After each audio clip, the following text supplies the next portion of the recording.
Welcome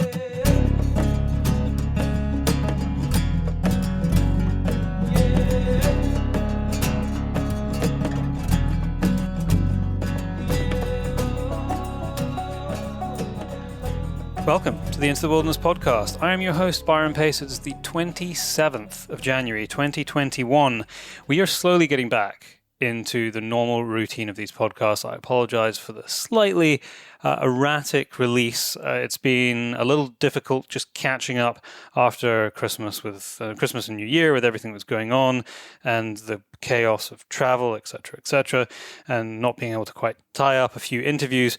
But I'm getting back and on schedule and getting a whole bunch of podcasts recorded and in the bank. So we will very soon be returning to the Monday release date, and we'll also be returning to the format that we had from last year, which, if you remember, was pretty well established from probably summer onwards, and I think everybody seemed to enjoy it, which was that we would have these long-form conversations like the one I'm about to have now, and on the in-between weeks, we would have these shorter, more concise, more focused conversations really around the science of conservation.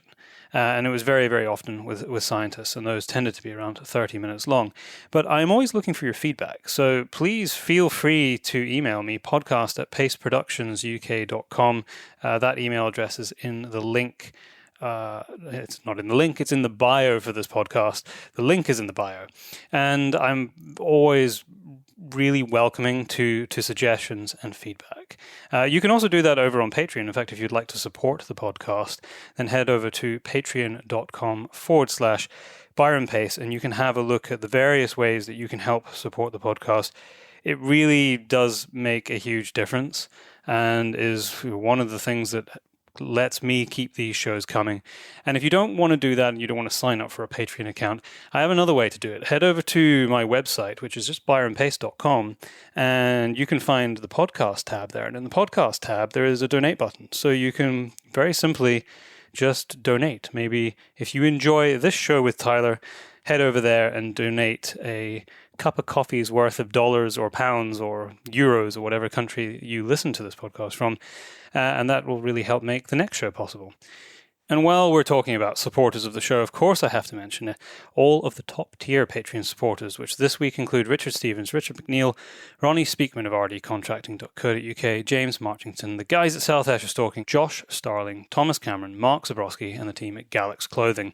And some of you, not just in the top tier, but across all the tiers of Patreon, have been supporting since the beginning, since we made Patreon a thing and a way that you could support the podcast.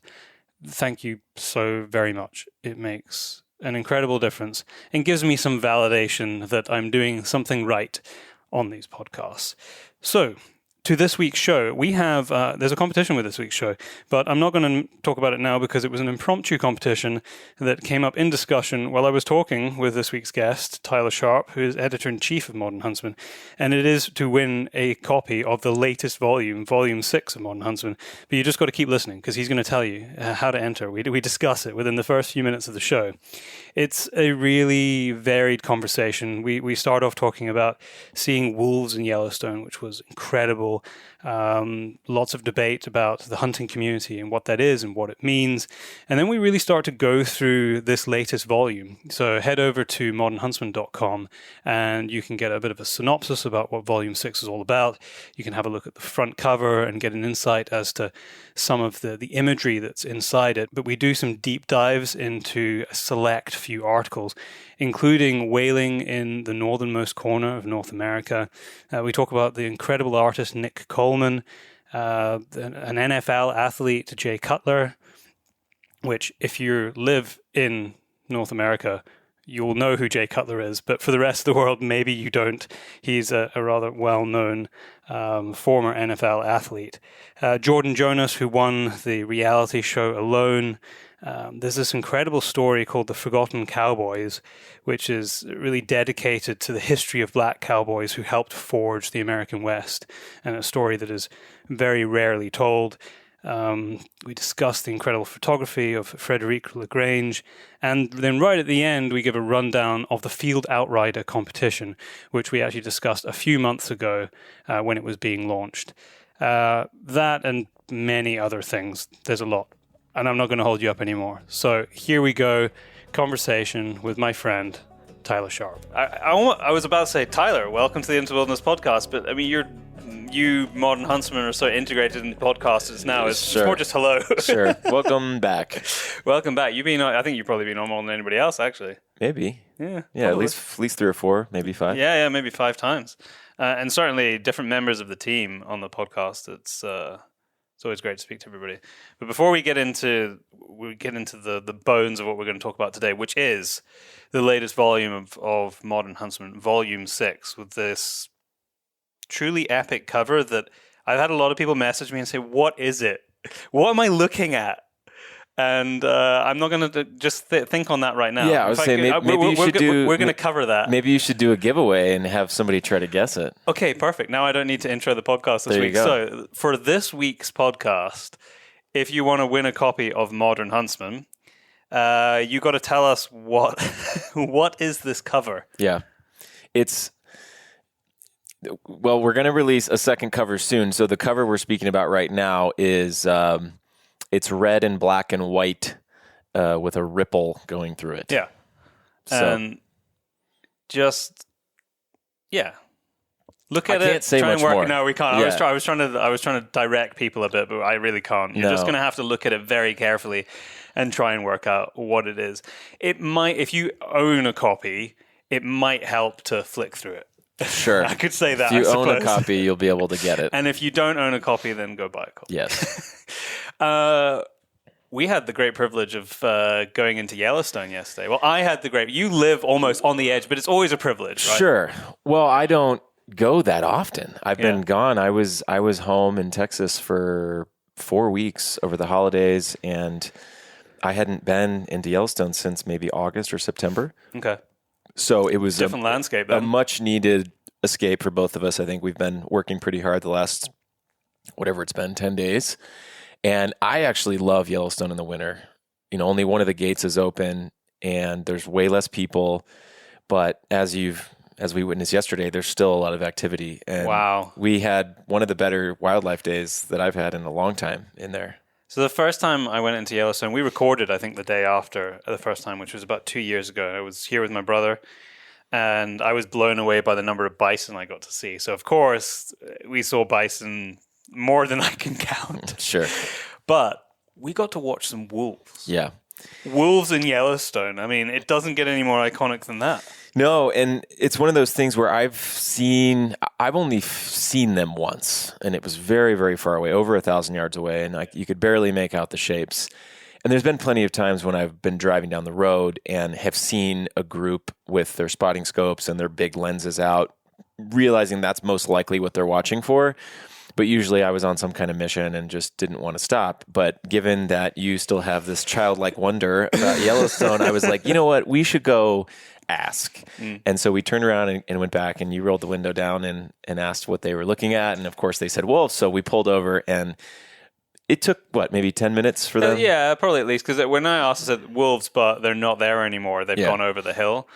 And we could because we were parked along the sort of a lay-by, and we could hear the chatter of the people who had the spotting scopes out, who were obviously like seeing them reappear again. And then eventually they became pretty clear in this area, just below this sort of wooded forest. And it was, even though it was obscured by the snow, I think it was pretty magical because they were pretty far off, and it was in this shaded area in between, a little culvert with trees, and they were almost shadowy figures moving through the It was very mystic. It was. Yeah, that's the word I was looking for. So I saw 3, but you saw 4. Yeah. I mean, it was incredible and we saw coyotes. And you saw a bighorn ram. Yeah. I mean, obviously the wolf, that's the highlight if I had to pick one yesterday, but I've been wanting to see bighorns up close for a long time. And before we'd even got into the park, there was this, group of 20 or so. And there was one big boy in there. Oh, yeah. And I got pretty close and took a whole bunch of photos. He was the king. He was. Yeah. I'll edit those photos this week. In fact, hopefully by the time this podcast goes out, maybe there'll be a photo of what I'm talking about on my Instagram. So yeah, that was a good way to finish up some pretty tough work. It was. Because we were busy trying to plan 2021, but 2021's still in freaking chaos from COVID. Yeah. Yeah. I remember I was in the States early last year, and all this was kicking off. And when we realized like how serious it was, like, okay, well, yeah, maybe 2020 is going to be, because we had to, as a team, Modern Huntsman, we had to change a whole heap of plans because so much of the work that we do involves being on the ground. That's why we can give honest, authentic views of the world. Sure. Not just us on the ground, but all the people who write for Modern Huntsman. It became very quickly apparent as March turned into April and May that just was not going to happen. It was not going to be physically possible to travel. Well, actually physically possible, it was certainly possible, and do it safely. Sure. We didn't really understand the virus that well then. Yeah. Well, I mean, we still don't really understand it that well, but at least we have a vaccine being rolled out slowly. Well, and then also just financially, there was a lot of the brands and companies that we work with, there was so much uncertainty about what was going to happen. A lot of people were impacted very heavily, and then others who weren't as impacted kind of, as Bill, our CMO, would say, kept their powder dry. Yep. And so just the ability to commission stories and travel and go. I mean, I personally had to cancel 3 trips. I was supposed to go to Japan and Africa, and I forget where the third one was, but we were Hungary. We were not supposed to be yeah, Hungary? we were going to go back to Hungary. But I mean, likewise. I was supposed to be in Africa finishing filming the Congo trip I'd started the year before, and no relocations. Yeah. So, and I think we were all secretly hoping that a new year would bring smoother waters, but it seems to be worse at the moment. But I think you and I have been able to kind of hunker down and make some good plans, and we're sitting here in my kitchen in Livingston, and all of the windows have our brain scribbles all over them from... They do. We took inspiration from the film A Beautiful Mind, and so we started writing on the windows just to make us feel a little more intelligent. Yes, but then you have to be really careful when you're opening the door to not brush your shoulder on it. Yeah, because I actually haven't written all this stuff down yet. So yeah, that would be tragic. But you will be seeing all of these ideas come to life in the next few months, which is exciting. We can't say yet, but I think we've pretty much decided what the theme of Volume 7 is going to be, and a good chunk of the kind of stories that are going to be in there as well. Yeah, and it's exciting. At least 15 on that list. It's not a departure from what Modern Huntsman is, but it's a departure of the kind of stuff that we've covered before. Yeah, which is great and exciting. Widens the net, so to speak. Absolutely. Just going back to last year, I even know from my friends who work in publishing in the UK that I remember getting a phone call probably like May, could have even been a bit earlier, from one of the biggest, not just in the outdoors industry, but in the industry of publishing, one of the biggest publishers in the country. Actually, one of the biggest in the world. And my friend, who's a senior editor there, across an entire group of publications, they had been told, you need to reduce your page count to 70% of what it was last month. And it was simply on the back of print costs and the fact that their advertising, just as you just said, just dried up overnight. Yeah. Because all these companies are like, we don't know what's going to happen. They were putting people on furlough. They were laying people off. Yeah. They didn't know what this new world of the following 12 months was going to look like in terms of sales, because all their models had been broken by COVID. Sure. And so it's not a unique thing to Modern Huntsman in that respect. Everybody, especially in the sort of print and publishing world, has been suffering. Yeah.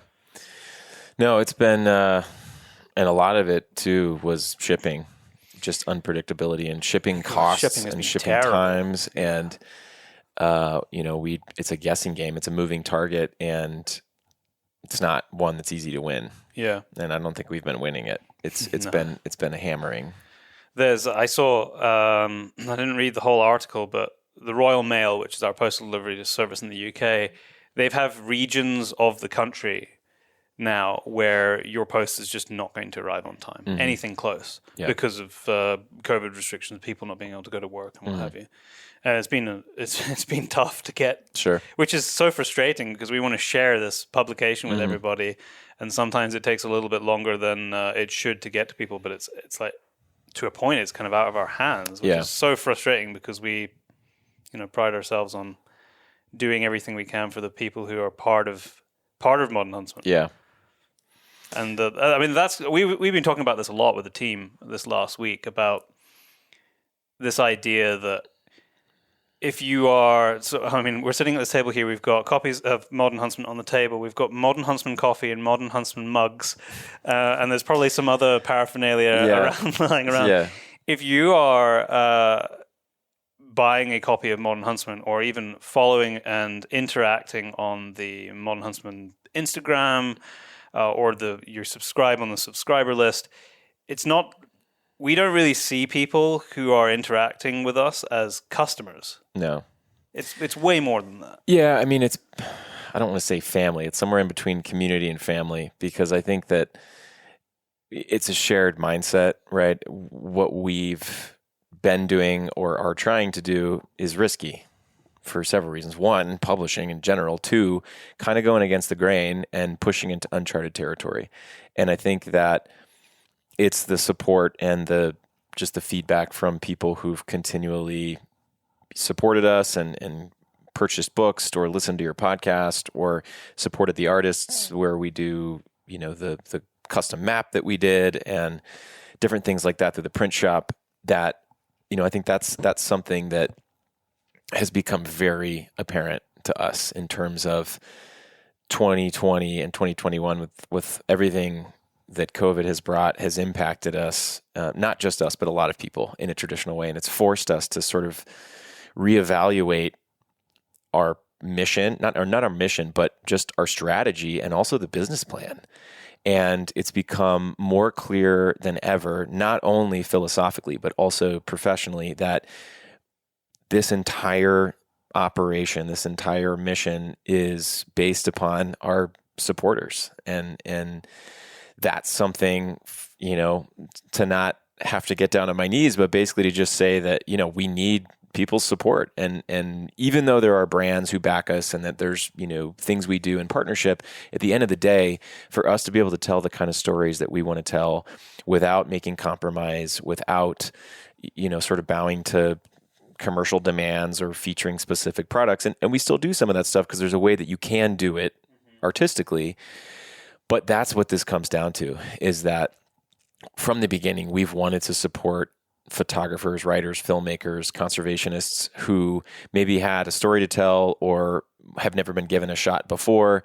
And we want to be able to continue to do that. But as this trickles across, the economy and the industry, it's making it harder for brands to support these kinds of things. And so more than ever, we need the support of people who believe in what we're doing, who want to read these sorts of engaging stories, and who want to see talented people get, work. And I think that leads kind of into the Field Outrider, the creative competition we did. Yeah, of course. But I think that's something that, I would humbly ask, is this, if you've been a podcast listener for however long and you've never actually seen the book, I would just ask that you consider it, because there's some incredibly talented people that we're trying to keep afloat through giving them freelance commissions and through giving them artwork commissions. And it's just becoming increasingly more difficult to do that on our own, in terms of without brand support and things like that, as the world economy is sort of uncertain. And so, every little bit helps. And we've been doing, we're going to start launching these bigger, subscriber support campaigns, and just to highlight some more of the people that we want to commission and we want to go do these things, because there's a lot of people who can't travel. And if they're just a photographer or writer stuck at home, it's a nightmare. It's difficult. And so it's hard for everybody right now, but I think that it's sort of a really rewarding experience to be in a position where we have the opportunity to be able to give work and showcase talent and sort of bring attention and light to people who deserve it. But we also need that help. It's not about me. It's not about the brand so much. It's more of just growing this community so that, if this timeline of COVID goes longer than we all hope it doesn't, that we are able to still continue to do this work without necessarily the stability of an industry, that it would really just be based on people who believe in what we're doing. And I guess the best way for people to keep engaged so that they know how they can help if they want to help is, well, first of all, there's stuff on the shop. There's a whole heap of amazing stuff on the shop.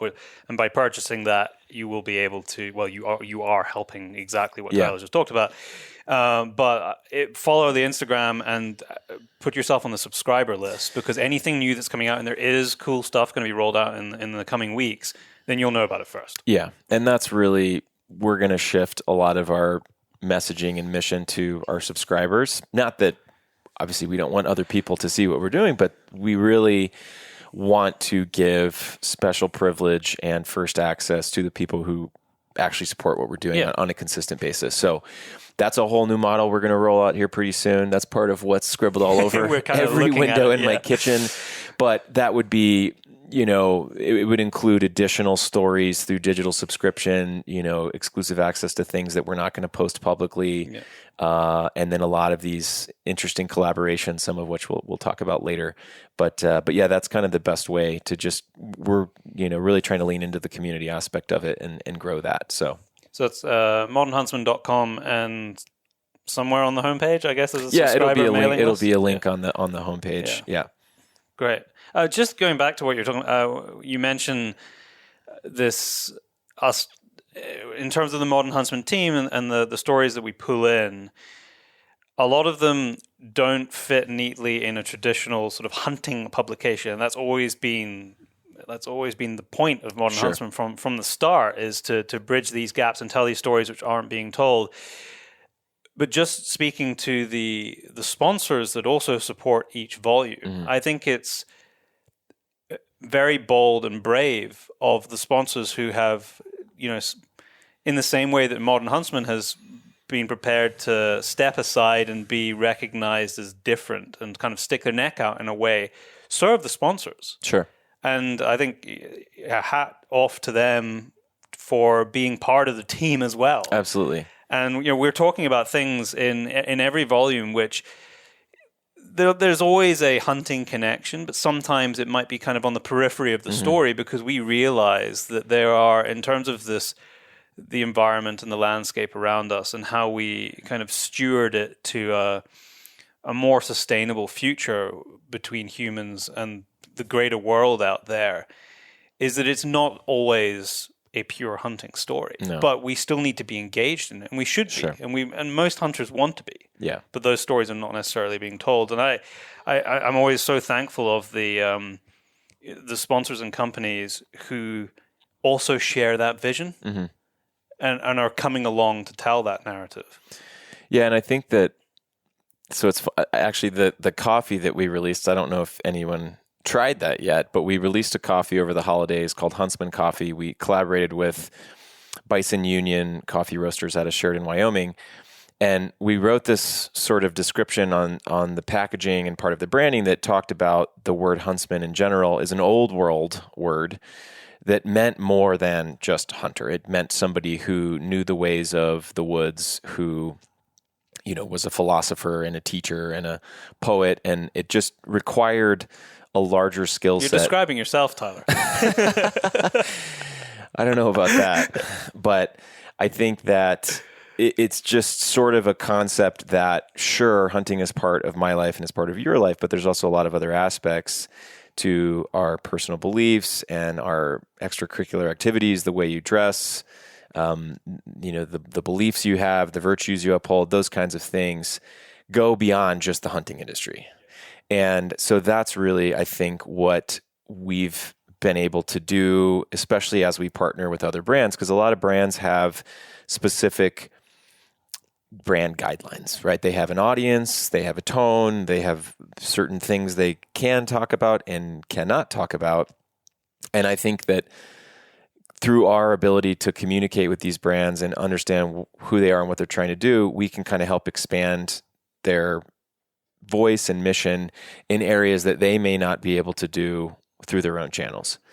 And so I think that's what's been really interesting, because we can kind of have these conversations about, hey, what are some topics you're interested in that, your marketing director or your CEO isn't going to be comfortable with you putting in the front of your product catalog.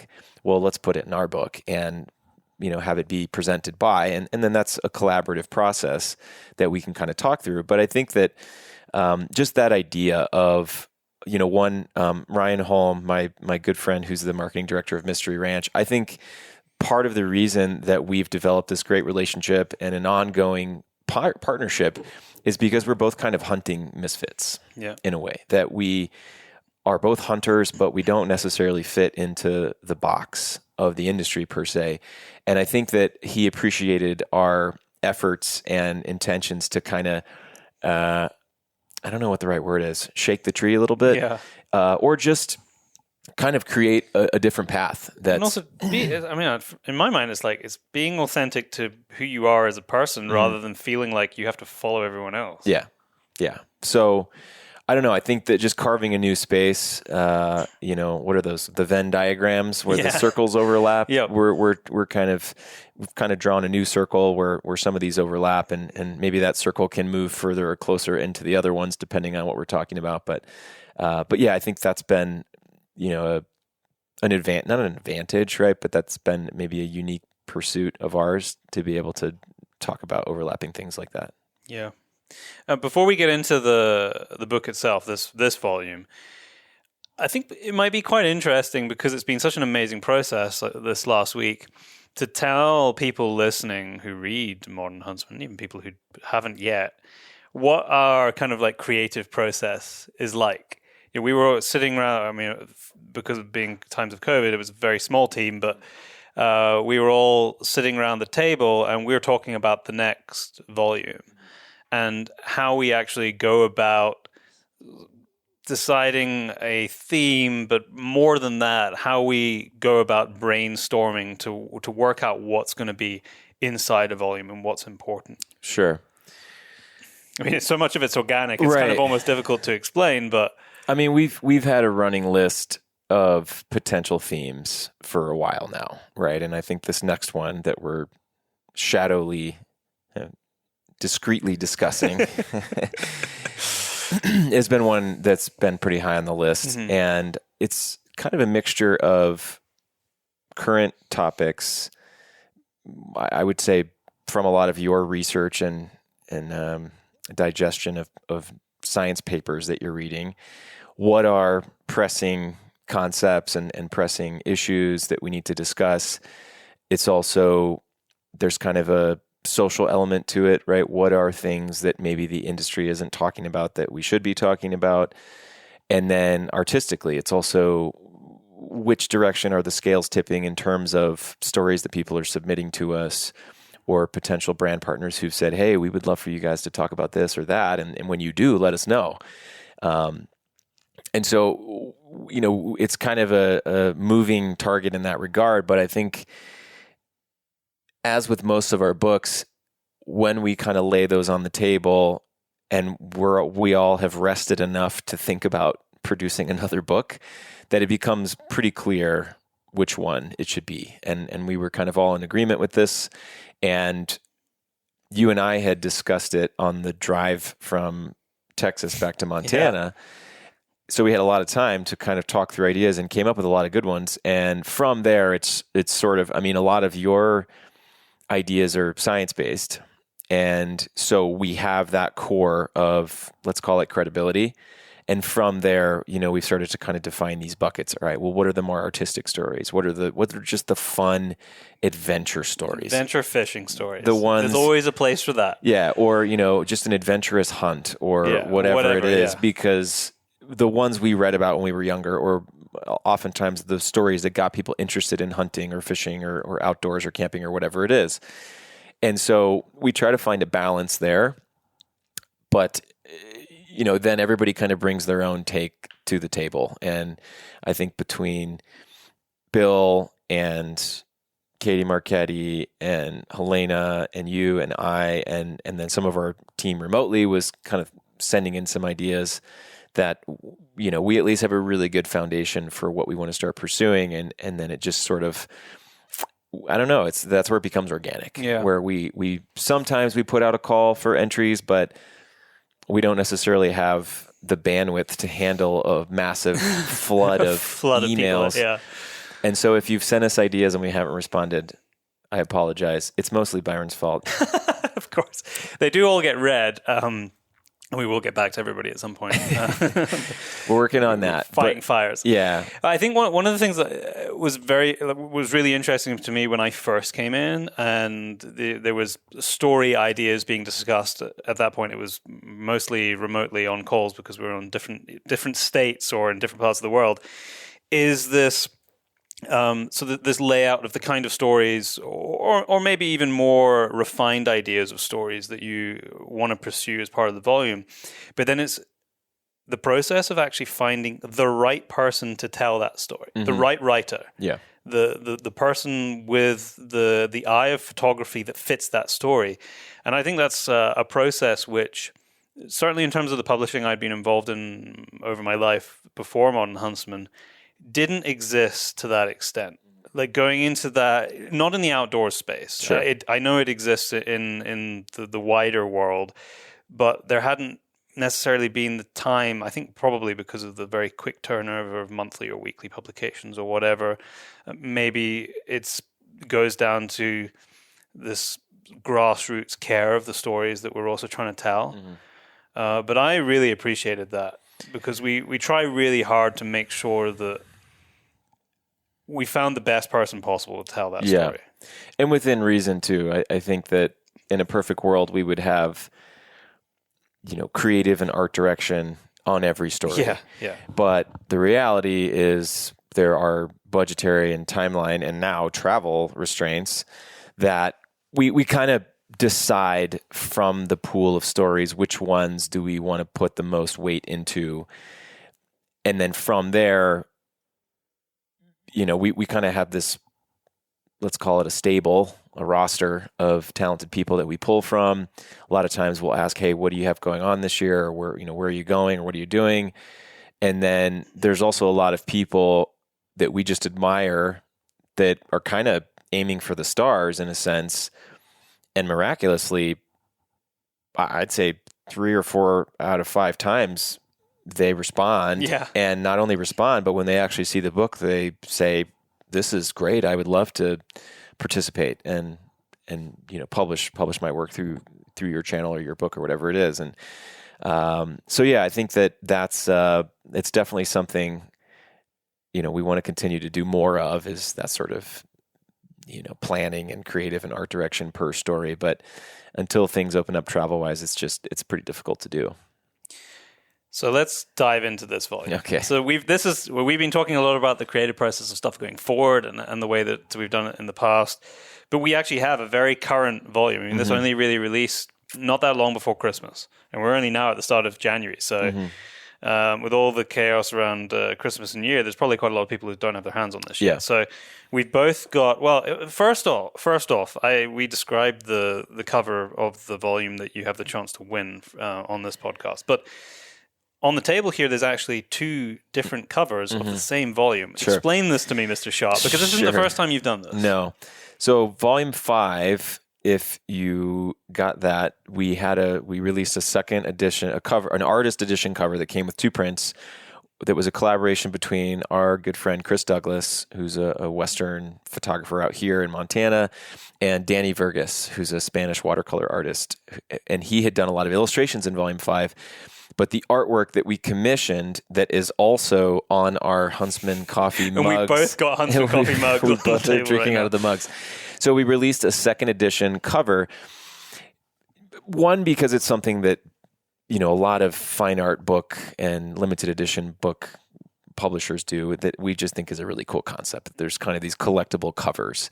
But also because it becomes an interesting opportunity for an artist to interpret our work and the theme around our work, and just to kind of create some original artwork. Yep. And so we're going to continue doing that. I don't see any reason why we wouldn't, because it's been a really just interesting, creative, fulfilling process. And we have a new cover that will definitely be live by the time this goes out. Yeah. And it's with Western artist Nicholas Coleman, who's a very well-known and very talented artist who kind of paints these they're almost like old world romantic renditions of modern themes. It's like time capsule stuff. Yeah, and it's a lot of his work revolves around Western themes, pioneer days. Does a lot of stuff, with Native American tribes, and works with some of the tribes in Utah. And anyways, we've all admired his work for a long time, and we reached out to him, and it turns out he's actually a subscriber to Modern Huntsman, and where it was one of those things where we thought, well, this is probably a long shot, and we talked about doing an original oil painting, and he not only jumped at the opportunity but brought a lot of other ideas to the table. So I actually went to Provo, Utah, where his studio is, and this was back in, I don't know, July or August, kind of when things had calmed down and everybody thought COVID was going away, and got to do an interview with him and photograph him in his studio. And he painted this 20 by 30 oil painting on, I don't know if it's on canvas or linen, but it's definitely, this is the type of painting that in a gallery and in his normal collecting world would go for probably $50,000. And we're actually going to release the original painting here pretty soon. And we haven't exactly landed. Yeah, we haven't exactly landed on how we're going to do it, right? For people who collect his work, it's going to be, if we sell the painting as is, it would be a way more attainable price than normal, because part of what our conversation, what his interview is about, is that we want to make this type of work. And when I say this type of work, I mean this high, not fine art, right? But the type of work we're doing in Modern Huntsman, the type of work he's creating as a painter, we don't want it to just be reserved for people who are wealthy and go to a gallery circuit. And so we're trying to find ways for people to be able to participate and collect work, whether through prints, lithograph prints, or things like that. And so anyways, Nicholas, his friends call him Nick, so I think he'll spare me for calling him that, but created this beautiful rendition of kind of the theme of resilience, which was volume 6. And the cover, it's stunning. We've only got, I think, 500 copies of it, and we've got a couple of interesting campaign ideas that we're going to do that may or may not involve a golden ticket. So one of the 500, keep tuned. Yeah, one of the 500 copies will be signed by the artist himself, and that the person who gets that signed copy is in for a pretty awesome surprise. So more to come on that soon. But yeah, this artist, and then the portrait I took of him is on the back, and just really, really fascinating guy. He's not your typical fine artist. He's got a really interesting life that crosses over into motorcycle culture. Yeah. And, the thing I love about his work is that you can feel that it's so story driven. Mm-hmm. So it's so incredibly appropriate for Modern Huntsman. Yeah, and he talks about it in the interview in this issue about his process and with his family, and he goes on these trips and is just constantly taking pictures and exploring and sitting and watching. And he's an observer, and he sort of captures these memories and these feelings and these experiences, and then translates them into these paintings. And so a lot of people say, oh, well, there's no way you could have experienced that location. And he's like, well, actually I have. It wasn't in 1840, but I've been to this place, and I saw the eagles soaring over this river, and I made that fire, and I paddle that canoe across the lake, or whatever it was. And so, sure, some of it is interpretation from, the history, but in the case of the themes of his painting, these are all things, he, for the most part, goes and does and experiences. So it's quite possibly my favorite cover.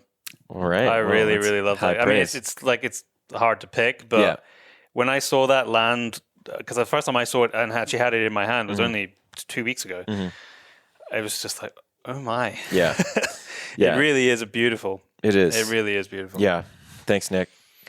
So let's open this. Let's open volume 6 up here. We're not going to go through everything that's in here, obviously, but my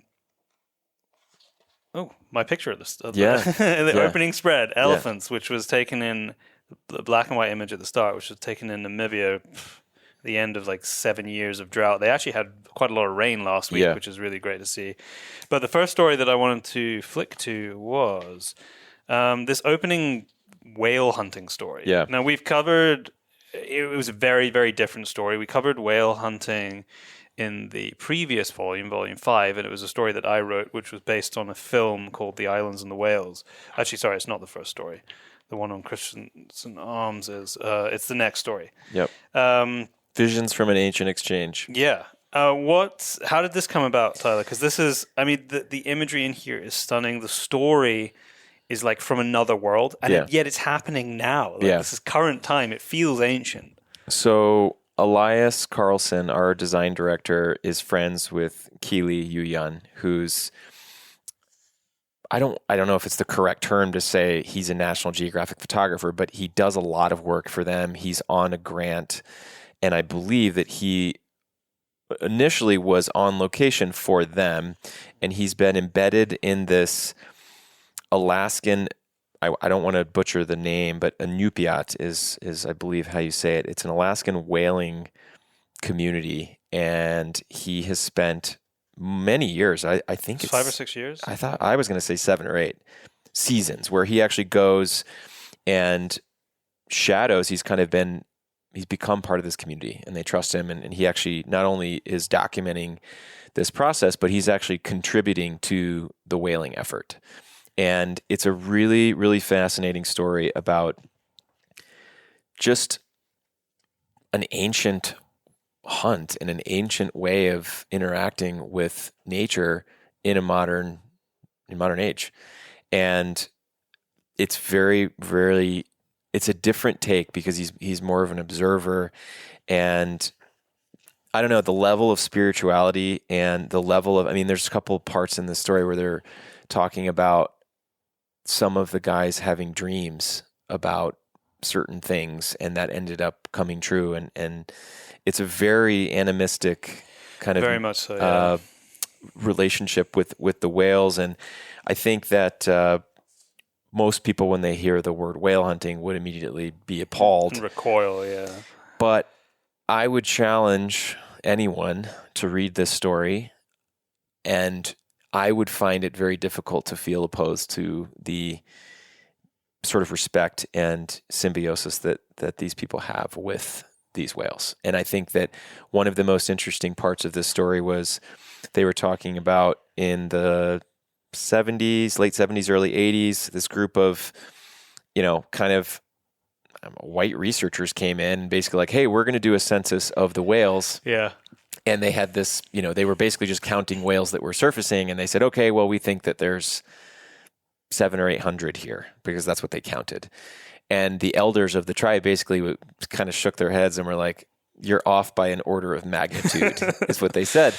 And so anyways, but because at the time, the legality of whale hunting was based off of these, quote, researchers' surveys, they put a moratorium on the hunting. And then years later, they developed some, I believe it was sonar technology. So then when the technology caught up and they were actually able to accurately count the number of whales under the surface, it was almost the exact number that the elders had said it was. And at that point, the researchers were like, okay, well, you guys obviously know what you're doing, so we're going to just hand this back over to you. And so I believe it's called the Alaskan Eskimo Whaling Commission. I can't remember now, but I do remember reading. But so they basically handed over the reins for management. Yeah, for management. And so they handed the reins back over to the native population. And since then, they've been able to accurately and sustainably keep their way of life. Whales. Yeah. I think one of the, when we picture whale hunting, when it's mentioned, I think most people's minds hark back to the height of the whaling industry, which was a massive commercial enterprise like the oil industry. Well, a lot of it was for oil. It was for whale oil, like the oil industry is today. But this is not only fundamental to their way of life, but it's not commercial in that respect. This is how they survive. Yeah. This is what they're eating throughout the season. And it's a very different story when you're looking at commercial exploitation for major economic benefit, and you're looking at something which is supplemental to survival. So yeah, there's so many amazing anecdotes in here about the whales speaking to them and picking the right animal.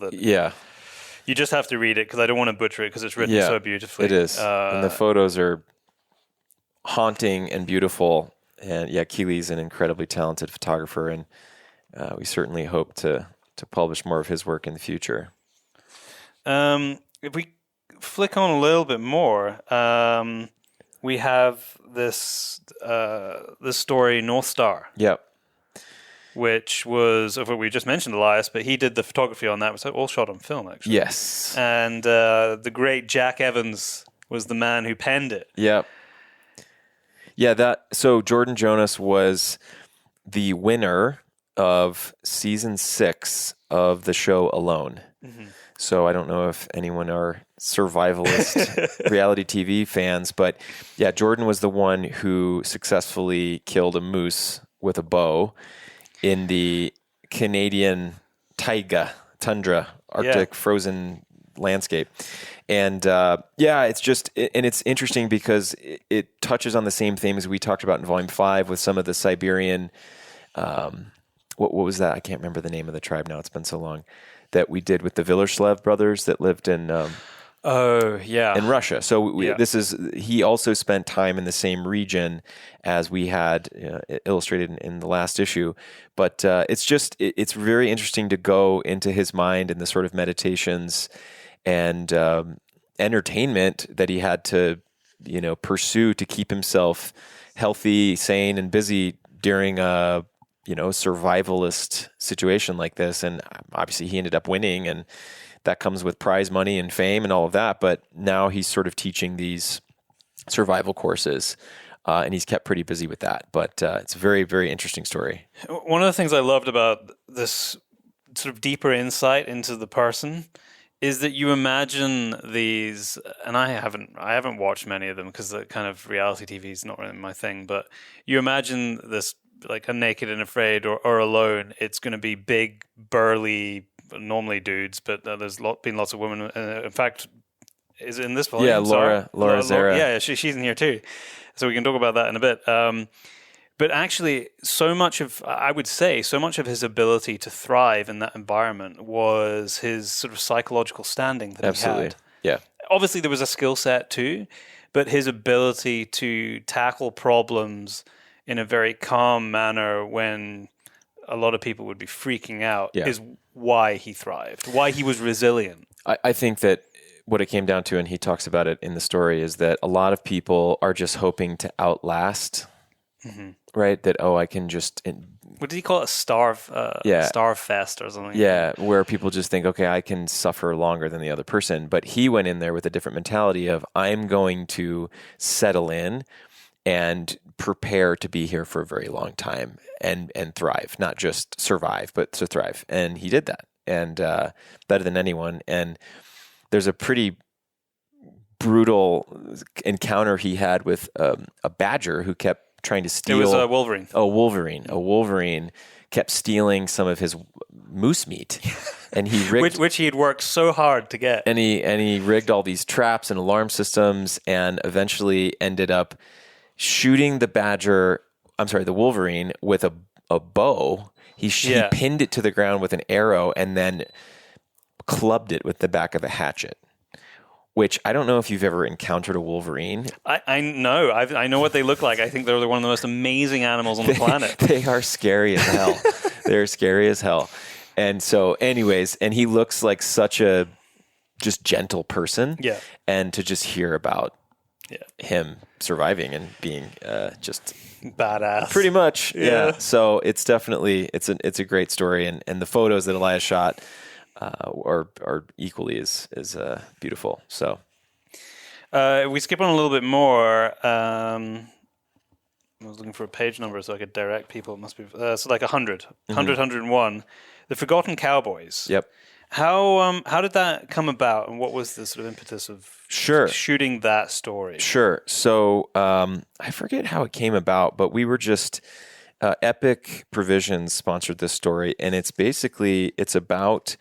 So the main character of the story is Larry Callies, and he is the owner and I believe founder of the Black Cowboy Museum in Texas.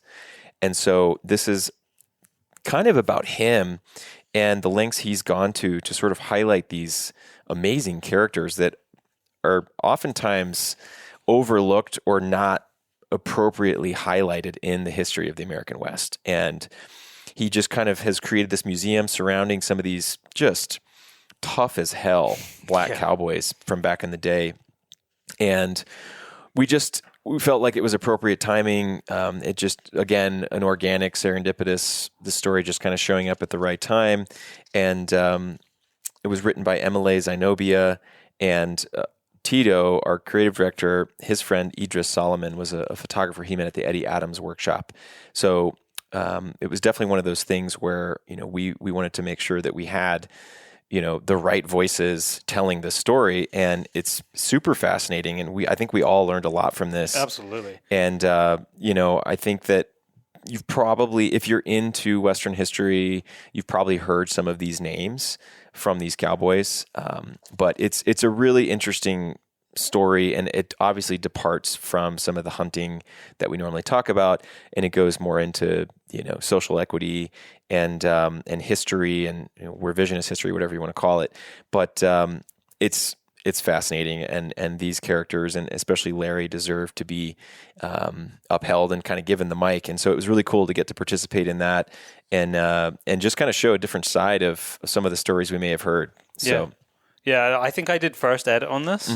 And it was amazing to go through this and have this sort of back and forward interaction and learn more, and have some elements expanded on because I just wanted a deeper understanding of what was going on and what the history was. So yeah, for me it was amazing to read this for the first time, and it's an incredibly important piece of history, as you said. Maybe a lot of people don't know about. I mean, this is part of how the West was forged. Very much so. It's like the foundations of it, and it's not necessarily being talked about, but that's the point behind so many of the stories that we do in here, is to try and highlight those. And I'm gonna jump backwards in page count to it's page 78, but it was my main contribution to this issue. And it's a new series we started called Huntsman at Large, where it basically we're going to be highlighting, doing an interview series with individuals who maybe aren't the typical hunter, somebody that is a public figure or an athlete or a chef, that if you looked at them, you wouldn't necessarily guess that they were into it. And our first interview was with Jay Cutler, who was the former quarterback of the Chicago Bears. And I know for a lot of you UK listeners, you probably wouldn't know who he is. Like, but is that ball round? So, obviously professional American football and the NFL, and the Chicago Bears is a very storied institution. My father's from Chicago. He was a huge Bears fan. And so it was very serendipitous. For how I met Jay. He was a subscriber to the publication, and he posted some stuff on his Instagram about us, and I reached out to him and just said, hey, appreciate the share, and we're a small company, and it was just appreciate the support kind of thing. And I was like, if you're ever in Montana, let me know. I'd love to buy you a beer, or just trade stories or whatever. And he's like, actually, I'm going to be out there in a few weeks hunting elk, and he's like, we should meet up. So we ended up getting together and hunting elk together for a couple days, and I got to do an interview with him, and it was dumping snow, and it was the last few days of archery elk season here in Montana. So didn't have much luck because the elk had kind of gone to shelter, but it was really fascinating to get to just hear a little bit more about somebody who has lived a life in such scrutiny and public just observation, and sort of in this new chapter of him being retired and kind of in a new direction of his life, what he wants to do and what's important to him, and just how deep his ties and connection to hunting go, and kind of where he sees himself in the future of these issues that we're talking about, the future of hunting and conservation. And so it was a really cool experience, and Jay's a nice guy, and I think that people will probably be seeing more of him in the hunting space in years to come. But and this will certainly be questions and answers, which is how the format of this piece is, that people won't have heard before, I think. Yeah, there's actually a lot of things he's never addressed publicly. I don't know about a lot of things, but there's a couple of things that we specifically talked about that he wanted to kind of address. And it was an honor, and I was really happy with the way the photos came out. I have to ask, this big spread here. I'm just as Jay's kind of looking down, obviously. Yeah. As we all do, kind of by the fire, looking in and losing yourself. Is that a leftover ribs from processing some meat? So we were, the fire? Our friend Margie Nelson, her Instagram's Wild Gourmet. She's a chef here in Livingston, Montana. She came over that night, and we were doing some butchering and breaking down Katie Marchetti's antelope, which one of those photos of Jay, and she cooked bone-in. I forget what she called it. But yes, those are ribs that she was cooking in the coals on the open fire, which was pretty cool. So that's good eye. I never, in the whole process of going through this to get it ready to go to print, I never noticed that before, but I'm noticing it now while I'm talking to you. So let's keep going through here. Frederic Lagrange. Wow. Yeah. I mean, I almost want to just say his name and say, go by the book, because the story, but the story told through the images more than anything else. There's not a huge amount of words connected to this, and there doesn't need to be. Is just, I mean, what a talent that man is. Yeah. This is one of those things where, I mean, these images look like, I don't even know how to describe them. It's very, very high level photography. Yeah. And this was the it transcends time. It does. Yeah. I mean, it feels like something. It's very anthropological, and it's just the photos themselves tell the story, but it's Kombai hunters in the archipelago of Indonesia, and he spent some time there. And just got some incredibly powerful imagery, and then he has a little excerpt at the end, kind of summarizing his experience. But the monograph of photos that him and Tito collaborated on are stunning. And I really like that. I think sometimes that's the best way to consume a story. You know, we've talked about introducing more photo essay based stories, because it's very difficult to put into words some of the cultural significance of what you're seeing with your eyes. Yeah. And I think this story speaks to that particularly. Absolutely. Yeah. I suppose we should probably go over maybe another two. I mean, you mentioned Nick Coleman's already, so that's towards the end of the book. Is there another two that? Well, hang on. I'll tell you what. We're going to end on Field Outrider. Is there another one or two that you want to chat about briefly? I mean, I feel like we've got to mention Tito's. I think it comes straight after Frederick's. Yeah, and this is kind of in a similar vein. There's not a lot said in this. Most of it's carried with the images, and I think that Elias and Tito did the most incredible job of this layout. Yeah. And how it feels to me. And I said this to them, and I think I've said it to you. If I ever write a book one day about something, like, that's what I want it to look like. When you write a book, you will write a book with these typewriter, which was genuinely typed. Yeah, so it's kind of a multimedia story, but these are all Tito went to Cameroon years ago, and most of the film he shot got water damage, and from the however many 10 to 12 rolls he shot, there was only, I don't know, less than 20 frames or something like that weren't damaged. Yeah. And those frames that are left are this haunting representation of that trip. And so this story is more like a reverie. It's more of a collection of images and memories and words kind of designed together with his print stamp. So when he does photo prints in the darkroom, he uses a stamp on the back of it. Then he writes his name and the date and the edition. And then some of it, Elias's wife used their typewriter and actually typed these things up and embedded it into the layout. And so it's just a really beautiful multimedia composition of images and words and ink and pencil. Yeah, so, and they had this. So there is 3 paragraphs that kind of explain some of the background behind this story, but a lot of it is these kind of mind dump memories, which are just either a couple of words or a couple of phrases, which encapsulate what that journey meant to him. Sure. And when he came, because I know from spending time with Tito more recently and also in the process of putting this story together, I'm sure he wouldn't mind me saying that he was really struggling to work out how to articulate the story and accompany these photographs with anything.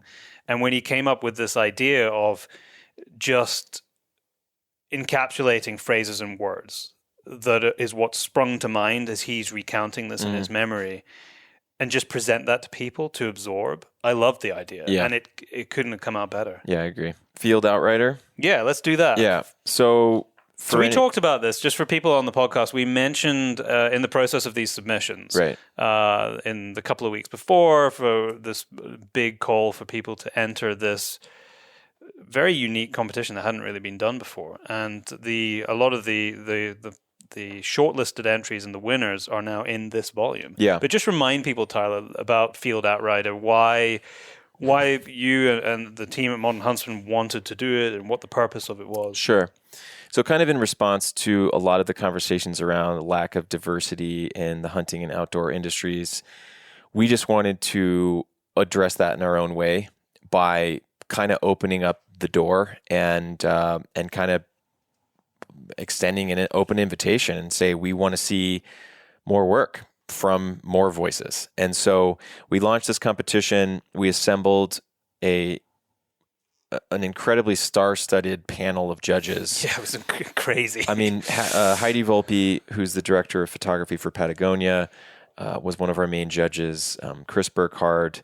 We had Everard Williams, who's the faculty director of Art Center in Pasadena. I really want to go meet him. I know. And in fact, he actually told us, not only is he a subscriber, we had never met, but he actually shows his students our books as an example of the high watermark for publishing in the outdoor space. Which is incredible testament. Which is a really, really honoring. It's a great honor. And with the editorial director of Nike, editorial director of Red Bull, former creative director of National Geographic, really amazing group of people who weighed in on this. And then we had we had Ryan Holm from Mystery Ranch and Bridget Noonan from First Light. And basically we had 6 categories, I think. And anyways, we just opened it up for submissions, and the winners we're going to be working with them on a commission. We're going to be highlighting their work through our website and through an interview series. Runners up, same thing. We're going to be doing some portfolio reviews and things like that. So basically the top 3 in each category are featured in this book. We had 5 finalists that we recognized online, but it's only the top 3 that sort of have a take home prize in a sense. And so I'll just go through these real quick, but the winner of the pursuit category is Mike Borchard. It's this really stunning spearfishing image. The winner of the harvest category was Jay Kolsch, and it's this I love this insane image of, I couldn't really tell what it was at first, but he was documenting a sled dog team, and they freeze these salmon, and then they use a bandsaw to cut the salmon into salmon pucks, like little hockey pucks. And that's what they feed the dogs with. And it's this crazy image with pink dust flying everywhere of frozen salmon. Really powerful. And so we're looking forward to working with Jay on some stuff. The winner of the Wild Places category. Is a mesmerizing image. It is. When I first saw this, I actually didn't know what it was. Me neither. I thought it was a kind of a composition. I actually thought it was something someone had drawn. Yeah, I thought it was like a comp or something, like an illustration. Christopher Dowell, it must have been a drone shot over a grove of trees, I believe in the Midwest, and you can see all the tracks in the snow from all the game kind of coming and going from this little grove of trees. And Wisconsin. It's black and white. It's beautiful. The winner of the portraiture category was Sophia Jaramillo, and her portrait is actually of MLA Zenobia, who wrote the Black Cowboy story, which was kind of cool. And we actually had people weigh in on these. We had open voting so that we kind of started to earmark some of the more popular ones, and then we had the judges kind of make final decisions. The winner of the wildlife category was Eric Fisher. And and it's a really cool image of a grizzly bear with I believe that's a salmon in its mouth. Tremendous. And you can see the roe. You can see the fish eggs dropping out towards the bottom. Look towards the bear's left paw. Sorry, you see that? Oh yeah, yeah. So, really, I actually didn't notice that. Yeah. And then all of these in Volume 6, all of the photos have little captions. Yeah, so you can read a bit more the photographer about what each one was doing. The winner of the Western category was Avery Sass, and really, really cool image of a rodeo, and all the cowboys have their hats off and held over their hearts, most likely as the national anthem is playing. Really, really cool image. And we had a hard time picking the images on that. And then we had an art and illustration category, and the winner was our friend here in Bozeman, Morgan Irons, who's just an insane talent. Her work is so powerful. This looks biblical to me. It does. Yeah, and her work, it really does. There's no other word for it. Word to describe her work. It's very moody and just impactful. It's I don't know, but it's a beautiful painting, and she's an artist fast on the rise here, and has a lot of less gallery shows now than normal, given the times. But we're really, really looking forward to working with her on a commission. And then the last category was an emerging category. So it was kind of basically people who, and I don't remember if we put a hard stop on the number of years of experience, but I think it was less than 5 or something like that. And David, and apologize, David, I don't know if you say your name Faison or Fason, but Fason, David Faison, of this portrait of a young boy in Belize, whose name was Radon, and he's this guy. Saltwater fly fishing. Yeah, I guess this boy just loves fly fishing, and I'm sorry, his name's Hopkins, is a little boy. So, anyways, really, really cool portrait of this little kid, out on the salt flats fishing, and with this giant saltwater reel. Oh yeah. So, but it was just overall apart. Obviously, I didn't mention the runners up in third place, but please check them out in the book. We're going to be doing interviews and features with them on our website as well too. But it was just, we were paid a huge compliment by Heidi, because she said, she's participated in hundreds of creative competitions over the years, and we did something that no one has ever done, which is that we were offering paid work rather than just accolades or free stuff or whatever it is. So the experience of getting to see all of this work come in from a lot of different backgrounds, and we honestly didn't get a ton of hunting imagery, which was amazing. Yeah. And awesome. Yeah, and I think the level was so high. Yeah, it really was, and it was a range. There was definitely some work that I think somebody's mom sent in from their cell phone, stuff like that. There's always going to be that, right?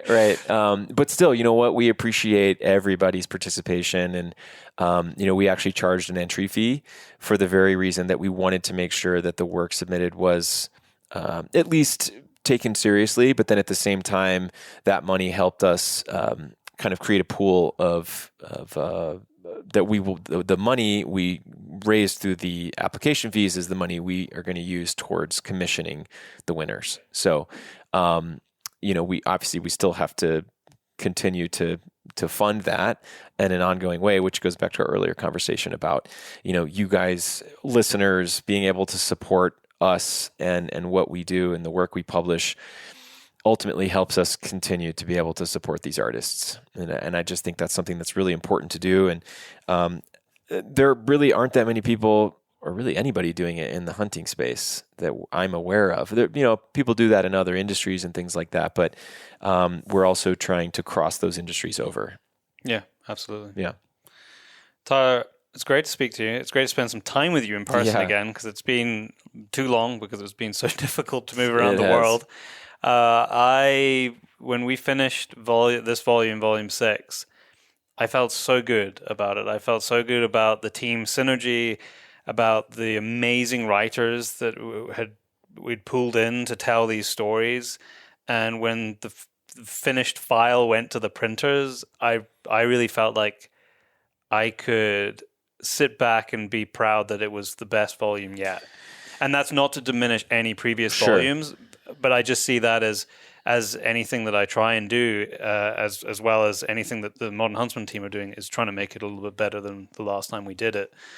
And I think it's this definitely, I feel comfortable saying that this is a testament to the work that was put in, because I think it reflects it.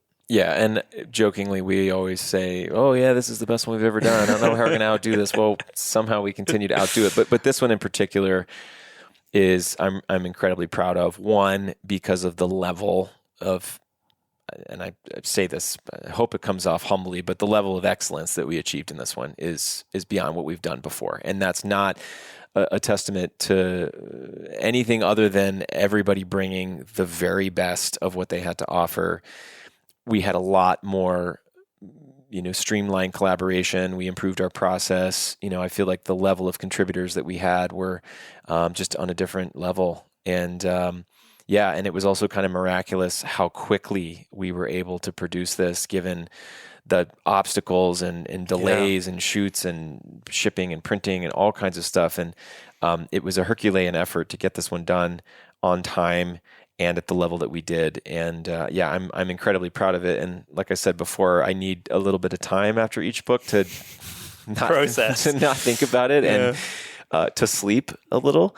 But now that we've done that and that it's starting to get out in the world and we see people's reactions and their kind words and things like that, it's very rewarding. But we've still got a lot more to come, and especially with this artist edition we're releasing, and we're going to be releasing more of the stories online for subscribers. And so, again, I would just encourage everybody to, ideally get a copy yourself, because it's a different experience to hold the book in your hand. Completely different. But if not, we're going to be offering digital subscriptions and things like that. And anyways, it just helps us. Anything you guys can do helps us continue to commission these incredibly talented people and dive into conversations and stories that we feel are important to uncover, that we feel like aren't really getting the enough attention and spotlight.